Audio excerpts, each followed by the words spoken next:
Hey everybody, welcome back. Today we are about to be discussing how to hide Life360 app on your iPhone. So if you are really annoyed with the location sharing and everything onto Life360 app, this video is going to be for you. Alright, so the very first thing that you can do onto your iPhone is head over to the data saver and make sure to turn this on, because a lot of time data saver is going to be switching on necessary stuff, like for example location sharing, data mode. It is going to be simply turning that off. If you have data mode turned off, data saving mode turned off, then most probably it is not going to be working. You can turn off your Wi-Fi as well for the application temporarily.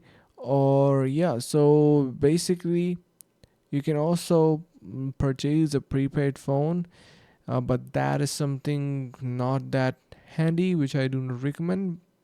But yeah, the only thing that I recommend is you go with the data saving mode and try that out and let me know if that works. If not, let me know as well, because I will help you personally on this matter. So thank you so much for watching, guys. Stay tuned for more and see you around in the next video.